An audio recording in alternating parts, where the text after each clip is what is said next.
मामले को लेकर पूरे उत्तराखंड में कांग्रेस का जोरदार प्रदर्शन। कांग्रेसी बोले घोटालों की खुल रही पोल, अडानी पर मेहरबान मोदी सरकार। धामी सरकार की सचिवालय में 10 फरवरी को होगी कैबिनेट की महत्वपूर्ण बैठक। सीएम धामी की अध्यक्षता में लिए जाएंगे कई महत्वपूर्ण फैसले। जोशीमठ में भूधसाव के कारणों की जांच जारी। आईआईटी रुड़की के वैज्ञानिक कर रहे जांच। 11 जगहों से लिए गए नमूने। बागेश्वर में कृषि अधिकारी के आवास पर फायरिंग से सनसनी। बाल बाल बचे कृषि अधिकारी, फायर झोंकने वाला गिरफ्तार।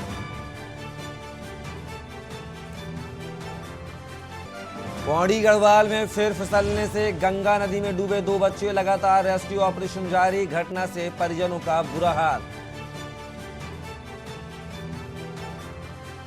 और हरिद्वार में शादी के बाद दुल्हन के साथ एलएलबी की परीक्षा देने पहुंचा दूल्हा। दिखकर हैरत में पड़ गए लोग। दूल्हा बोला शादी के साथ परीक्षा भी जरूरी।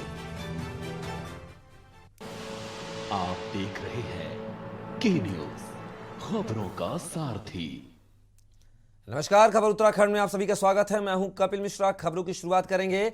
मुख्यमंत्री पुष्कर सिंह धामी का मंगलवार को हल्द्वानी का 1 दिवसीय दौरा प्रस्तावित है। सीएम धामी के हल्द्वानी दौरे की तैयारियों में जिला प्रशासन पूरी तरह से जुट गया है। इसी क्रम में एसडीएम हल्द्वानी मनीष कुमार, मुख्य नगर आयुक्त पंकज उपाध्याय, महापौर जोगेंद्र रौतेला ने गोलापार बाईपास रोड पर बने सीवरेज ट्रीटमेंट प्लांट का निरीक्षण किया और सीएम धामी के सीवरेज ट्रीटमेंट प्लांट में होने वाले कार्यक्रम की व्यवस्थाओं का जायजा भी लिया।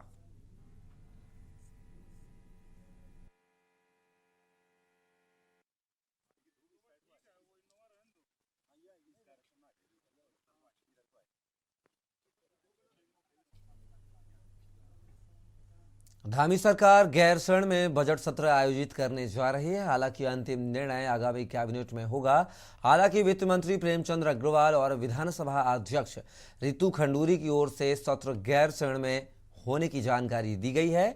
वहीं पूर्व नेता प्रतिपक्ष प्रीतम सिंह ने सत्र को गैरसैंण में कराए जाने के फैसले का स्वागत करते हुए धामी सरकार पर भी निशाना साधा है। उनका कहना है कि गैरसैंण का विकास सिर्फ कांग्रेस कार्यकाल में हुआ है। बीजेपी ने सिर्फ गैरसैंण को ग्रीष्मकालीन राजधानी घोषित की है, लेकिन एक भी सत्र गैरसैंण में नहीं कराया। आपको बता दें कि 25 फरवरी से पहले जनता से बजट पर सुझाव आमंत्रित किए गए हैं।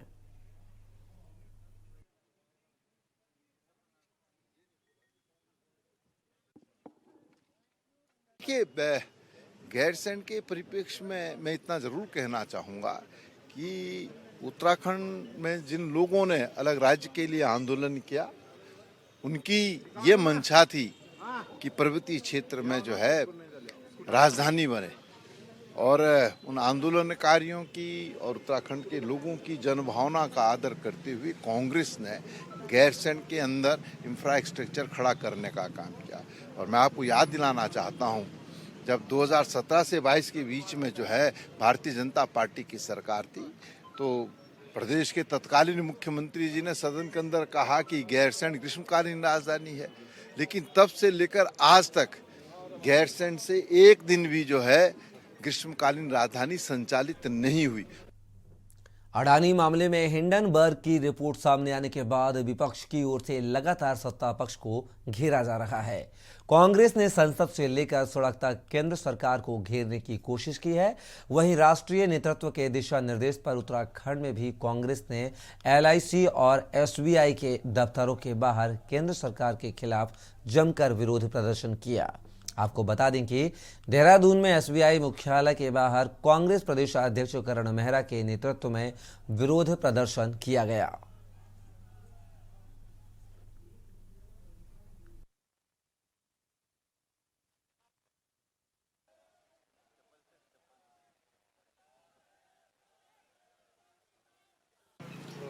हिंडनबर्ग रिपोर्ट के खुलासे के बाद विपक्ष लगातार अडानी पर हमलावर है और आज संसद से लेकर सड़क तक विपक्ष की ओर से लगातार केंद्र सरकार को घेरा जा रहा है।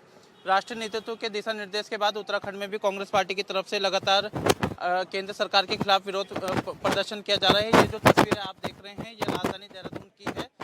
एसबीआई का जो मेन ब्रांच है उसके घेराव की तैयारी में कांग्रेस पार्टी के तमाम नेता हैं। गणेश गोदियाल हैं, कांग्रेस पार्टी के वरिष्ठ नेता हैं, पूर्व प्रदेश अध्यक्ष हैं। आज क्या नाराजगी लेकर के अध्यक्ष जी आप चल रहे हैं और आज विरोध प्रदर्शन भी कर रहे हैं? सरकार कह रही कि जो आरोप लगाए जा रहे हैं वो बिल्कुल बेबुनियाद है। नहीं, सरकार अगर आरोपों को बेबुनियाद बता रही है तो भारत की संसद में चर्चा से क्यों बच रही है?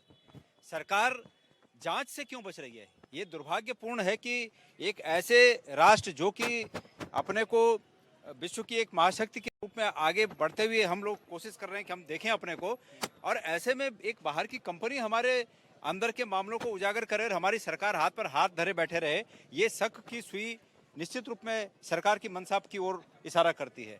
मेरा ये मानना है कि भारत के तमाम सम्मानित नागरिकों के विश्वास के साथ अर्जित किए हुए धन को जो बैंकों में और एलआईसी में है, उस पर केंद्र सरकार के हस्तक्षेप के बाद किसी व्यवसायी को पैसा दिया जाना, मैं समझता हूं कि लोगों के साथ उनके भरोसे के साथ खिलवाड़ है।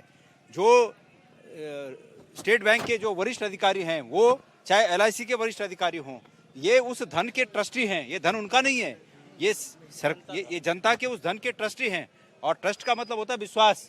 ये उसके विश्वासी हैं, और ये केंद्र सरकार के दबाव में उस धन के विश्वास को, उस धन का दुरुपयोग कर रहे हैं, उस विश्वास को खत्म कर रहे हैं। तो कांग्रेस पार्टी निश्चित रूप में, हम लोगों के उस धन के प्रति हमें चिंता है कि सरकार ऐसा करके लोगों को बर्बाद न कर दे।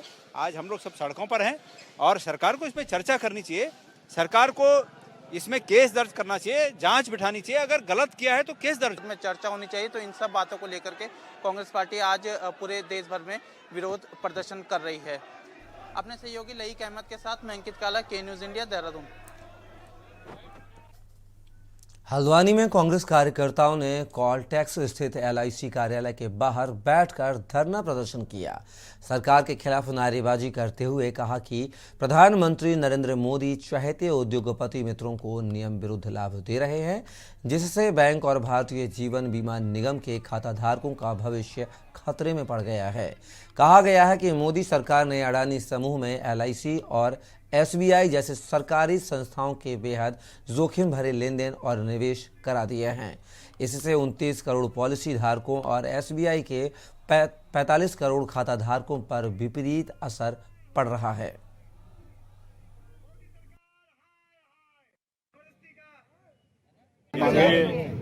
एलआईसी कई वित्तीय संस्थाओं को ये सरकार बेचना चाहती है, और पूरे उसका देश में विरोध हुआ और एलआईसी के अधिकारी कर्मचारियों ने भी उसका विरोध किया। आप देख रहे हैं के न्यूज़, खबरों का सारथी। अडानी मामले को लेकर पूरे उत्तराखंड में कांग्रेस का जोरदार प्रदर्शन। कांग्रेसी बोले, घोटालों की खुल रही पोल, अडानी पर मेहरबान मोदी सरकार। धामी सरकार की सचिवालय में 10 फरवरी को होगी कैबिनेट की बैठक। सीएम धामी की अध्यक्षता में लिए जाएंगे कई महत्वपूर्ण फैसले। जोशीमठ में भू धसाव के कारणों की जांच जारी। आईआईटी रुड़की के वैज्ञानिक कर रहे हैं जांच। 11 जगहों से लिए गए नमूने।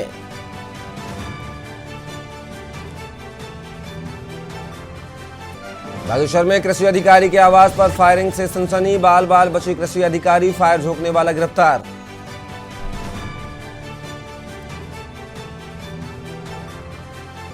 पौड़ी गढ़वाल में पैर फिसलने से गंगा नदी में डूबे 2 बच्चे। लगातार रेस्क्यू ऑपरेशन जारी। घटना से परिजनों का बुरा हाल।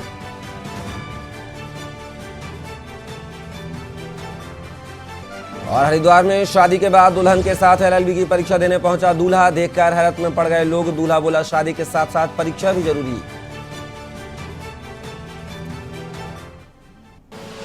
आप देख रहे हैं के न्यूज़, खबरों का सारथी। नमस्कार, खबर उत्तराखंड में आप सभी का स्वागत है। मैं हूं कपिल मिश्रा। खबरों की शुरुआत करेंगे। अडानी ग्रुप की कंपनियों में एलआईसी और सरकारी बैंकों एसबीआई आदि के निवेश के विरोध में प्रदेश नेतृत्व के आह्वान पर नैनीताल नगर कांग्रेस कार्यकर्ताओं ने विरोध प्रदर्शन किया। इस दौरान एसबीआई शाखा के बाहर धरना प्रदर्शन करते हुए केंद्र सरकार के खिलाफ जमकर नारेबाजी की गई। अध्यक्ष नगर कांग्रेस कमेटी अनुपम कवडवाल ने केंद्र सरकार पर निशाना साधते हुए कहा कि मोदी सरकार देश के घोटालेबाजों की शाह देकर जनता के साथ चल रही है।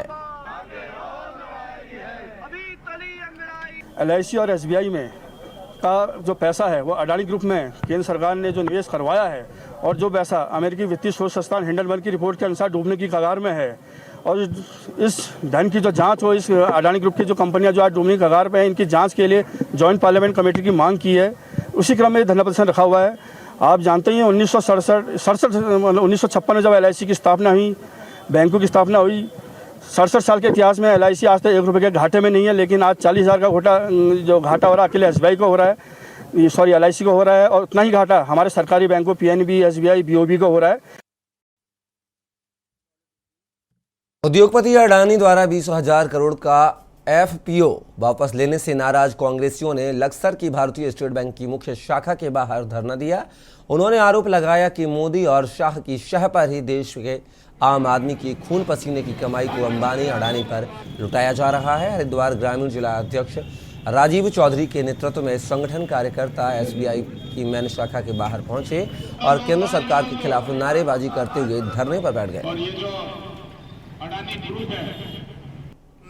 मोदी सरकार के इशारे पर बहुत बड़ा घोटाला किया है, खरबों रुपया देश की जनता का उन्होंने लूट लिया है और अब देश छोड़ के भागने के लिए तैयारी कर रहे हैं। स्टेट बैंक के बाहर, LIC के बाहर आज राहुल जी के आह्वान पर, मल्लिकार्जुन खड़गे जी के निर्देश पर और उत्तराखंड राज्य में कांग्रेस अध्यक्ष करण मेहरा जी की अगुवाई में आज लक्सर में कांग्रेस जिला अध्यक्ष राजीव चौधरी जी की अध्यक्षता में यहाँ स्टेट बैंक पर धरना प्रदर्शन आयोजित किया गया है। ये विरोध है। आप देखो, गरीब आदमी, किसान, मजदूर और गरीब जब बैंकों में आता है तो उसे बड़े चक्कर लगाए जाते हैं। पहले एक अमेरिकन एजेंसी हिंडनबर्ग द्वारा एक रिपोर्ट जारी की गई कि अडानी ग्रुप जो है वो खातों में हेराफेरी करके, फाइनेंशियली अपने सिस्टम में हेराफेरी करके देश को चूना लगा रहा है और जो है अवैध तरीके से धन अर्जित कर रहा है। और उसके बाद जिस तरीके से माहौल एक शेयर मार्केट में हुआ और लगभग 9 लाख करोड़ रुपए का नुकसान एकदम शेयर मार्केट को 2 दिन के अंदर हुआ, तो हम लोगों ने सवाल उठाया, हमारे राष्ट्रीय अध्यक्ष मल्लिकार्जुन खड़गे साहब ने और राहुल गांधी जी ने सवाल उठाया कि इसकी जांच होनी चाहिए। और हम लोगों ने, हमारी पार्टी ने विपक्ष के नाते संसद में आवाज़ उठाई कि JPC से इसकी जाँच होनी चाहिए। अल्मोड़ा में प्रदेश कांग्रेस कमेटी के आह्वान पर जिला अध्यक्ष भूपेंद्र सिंह भोज के नेतृत्व में LIC कार्यालय के बाहर प्रदर्शन किया गया। कांग्रेसियों ने कहा, अडानी ग्रुप में LIC और SBI का पैसा पूंजीपतियों को फायदा पहुंचाने के लिए किया गया है, जिसका विरोध किया जा रहा है। आज पूरे देश में कांग्रेस पार्टी द्वारा राष्ट्रव्यापी आज आंदोलन चलाया जा रहा है। तो नरेंद्र मोदी के द्वारा अपने मित्र के अडानी के जो शेयर लगातार गिर रहे हैं, अडानी जो डूब रहा है, उस पर LIC का पैसा, भारतीय स्टेट बैंक का पैसा, पंजाब नेशनल बैंक का पैसा, इन जो जनता की गाड़ी कमाई है उस पैसे को भी अडानी के साथ डुबाने का काम जो मोदी सरकार के द्वारा किया जा रहा है, उसी के खिलाफ जो यहाँ पर आज अल्मोड़ा में जिला कांग्रेस कमेटी के पदवार में यहाँ पर धरना प्रदर्शन किया। रुड़की में कांग्रेस कार्यकर्ताओं ने बीटीगंज में SBI के बाहर धरना देकर केंद्र सरकार के खिलाफ जमकर नारेबाजी की। कांग्रेस कार्यकर्ताओं ने आरोप लगाया कि बीजेपी की केंद्र सरकार गौतम अडानी को लाभ पहुंचाने के लिए देश को कर्ज में डुबो रही है। आरोप लगाया कि बीजेपी सरकार ने अडानी के साथ मिलकर हजारों करोड़ का घोटाला किया है।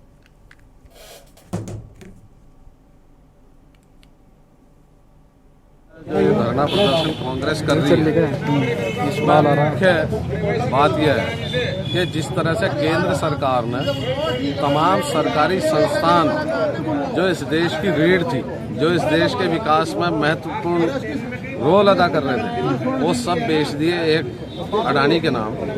एक ऐसा ठग जिसने फर्जी रिपोर्ट बनाकर इस देश के संस्थानों से वित्तीय कर्ज लिया, उसमें आज जो अडानी, चूंकि हिंडनबर्ग ने जो रिपोर्ट दी है उसमें उसने 80 सवाल उठाए और एक भी सवाल का अडानी ग्रुप ने जवाब नहीं दिया। उसका नतीजा ये हुआ कि अडानी के जो शेयर है वो 75% तक गिर गए। ये जो अडानी के घोटाले हैं, ये उन चीज़ को लेकर धरना है।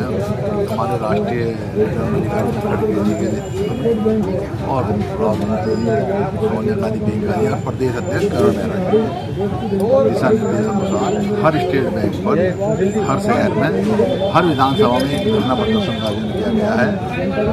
जो आज घोटाले हो रहे हैं, जो आज अडानी के आप मार्केटिंग शेयर भी देख रहे हैं, जो पहले नंबर 1 पर आ रहा था आज 8वें नंबर पे। बागेश्वर जिले में तैनात मुख्य कृषि अधिकारी सुघर सिंह वर्मा के आवास पर देर रात को फायरिंग की वारदात सामने आई है। गोली खिड़की की जाली तोड़कर चौखट से टकरा गई। इस घटना में मुख्य कृषि अधिकारी बाल बाल बच गए हैं। वहीं चंद घंटों में ही वारदात का खुलासा करते हुए पुलिस ने कृषि अधिकारी पर फायर झोंकने वाले अभियुक्त को तमंचे के साथ गिरफ्तार कर लिया है। हाँ, उसमें जो है ये हमारा वाहन चालक है जो श्री उमेश सिंह कनवाल, इसके द्वारा जैसे मैं शनिवार की शाम को ऑफिस से 6 बजे लेट गया, तो जाने के बाद मैं कमरे में गया, कमरे में अपना हाथ मुंह धुल के और फिर खाना खाया। खाना खाने के बाद पेपर वगैरह देखता रहा मैं और मोबाइल देख रहा था। तो बीच में मुझे जो है आवाज़ आई, किसी ने दरवाज़ा खटखटाया और खोलने की कोशिश की। तो मैंने दरवाज़ा खुला नहीं, मैं अंदर वाले कमरे में था और बैठा रहा। सूचना दी गई थी मुख्य कृषि अधिकारी द्वारा कि उन्होंने 112 पे कॉल किया था कि उनके यहाँ पे फायरिंग हुई है। तो वहाँ पे टीम गई थी, तो बहुत रात होने के कारण वहाँ पे कुछ जो है उस तरीके का मिला नहीं। तो हमने कल फिर इसमें जो है अच्छे से इन्वेस्टिगेशन की और इसमें हमने कैमरा वगैरह देखे और बाकी सारी जांच पड़ताल भी की। तो हमने 24 घंटे के अंदर इसका खुलासा कर दिया है। तो इसमें जाँच में ये पता चला है कि जो इसमें जो उनका ड्राइवर था वही इसमें जो है अभियुक्त है। उसी ने जो है वहाँ पे जाके नशे में और जो है वहाँ पे जाके फायरिंग की है। तो पूछताछ में ये पता चला इससे कि इनका जो था ये डिप्रेशन में चल रहा था और ये नशा वशा भी करता है। रामनगर में सिंचाई विभाग की जमीन और नहरों पर हो रहे अवैध अतिक्रमण को लेकर विभाग के अधिकारी पूरी तरह से मुस्तैद हो गए हैं। अधिशासी अभियंता अरुण बंसल के नेतृत्व में विभागीय टीम और पुलिस ने संयुक्त रूप से अवैध अतिक्रमण के खिलाफ अभियान चलाने के साथ उसे ध्वस्त करने की कार्यवाही की है। बताया गया है कि अभियान लगातार जारी रहेगा।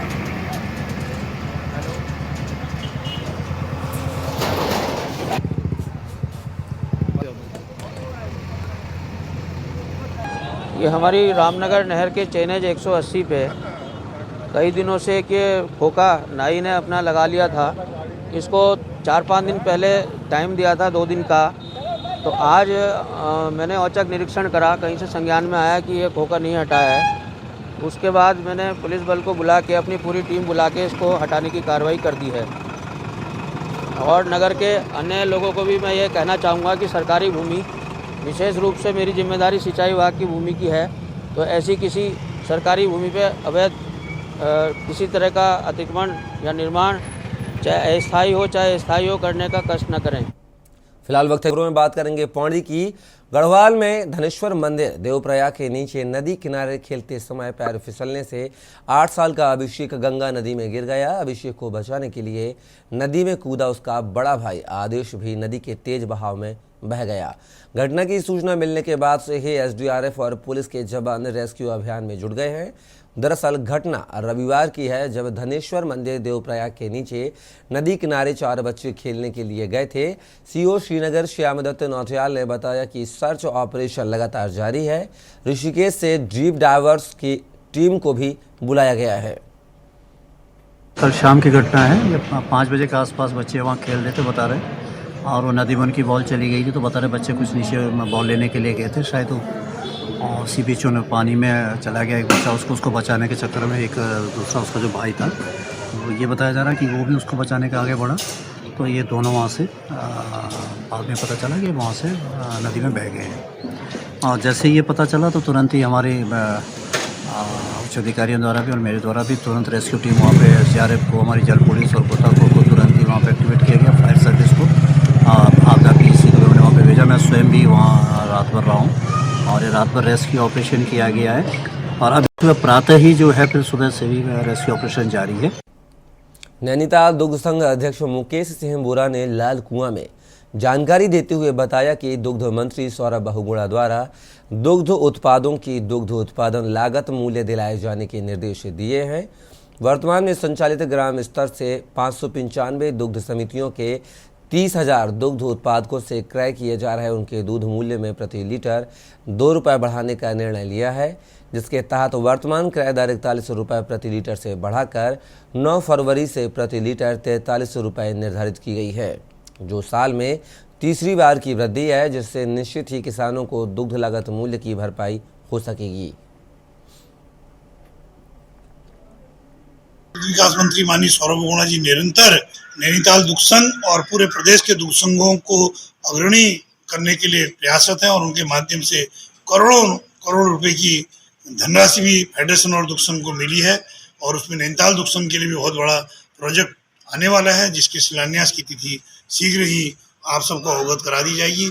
जैसे ही धनराशि स्वीकृत होगी तो एक बृहद कार्यक्रम माननीय मुख्यमंत्री पुष्कर सिंह धामी जी, माननीय दुग्ध विकास मंत्री सौरभ बोगोना जी और माननीय इस क्षेत्र के सांसद और केंद्रीय मंत्री माननीय अजय भट्ट जी के करकमलों से उसका शिलान्यास होगा और उसकी भी ससमय सूचना आपके माध्यम से अपने उत्पादकों और उपभोक्ताओं को हम उपलब्ध कराने का प्रयास करेंगे। काशीपुर में 5 दिन पूर्व हुई हत्या की वारदात का पुलिस ने खुलासा कर दिया है। पुलिस के मुताबिक मात्र 1500 रुपए की खातिर 3 दोस्तों ने मिलकर वारदात को अंजाम दिया है। यहाँ पर पुलिस अधीक्षक अभय प्रताप सिंह ने बताया कि सीसीटीवी कैमरों की मदद से पता चला है कि मृतक मुकेश कुमार की हत्या उसके दोस्तों गौतम, दीपक और रवि उर्फ गोगली ने की है। सभी आरोपी सीसीटीवी कैमरे में दिखाई दिए हैं। गिरफ्तार किए गए तीनों अभियुक्तों से जब पूछताछ की गई तो उन्होंने अपना जुर्म कबूल कर लिया है। देखिए, प्रतापपुर चौकी क्षेत्र में सैनिक कॉलोनी के अंदर जो यह सूचना मिली थी कि एक व्यक्ति की बॉडी दीवान के अंदर थी। जब मौके पर गया पूरी टीम के साथ तो वो बॉडी हाफ डिकम्पोज हो गई थी और काफ़ी उससे दुर्गंध भी आ रही थी। जो मृतक के परिजन थे इनके द्वारा ये बताई गई थी कि ये लगभग 27-28 की रात को यहाँ पे आए थे और हमेशा ये जब आते थे तो इनका परिवार से फ़ोन से संपर्क रहता था। पिछले 4-5 दिन से जब संपर्क नहीं हुआ तो ये लोग आकर के उनको देखने का प्रयास किए। इसमें ये पता चला कि इनके भाई को इस तरीके से मर्डर करके और किसी ने वहाँ पे डाल दिया। इनकी शंका के आधार पर ही हमारे द्वारा तत्काल, चूँकि ये दीवान बेड के अंदर बॉडी थी तो प्रथम दृष्टया यही था कि मार करके ही इनको डाला गया था। बाद में हमने पंचायत पोस्टमार्टम की कार्रवाई करी। खबरों में बस इतना ही। आप बने रहिए के न्यूज़ इंडिया के साथ।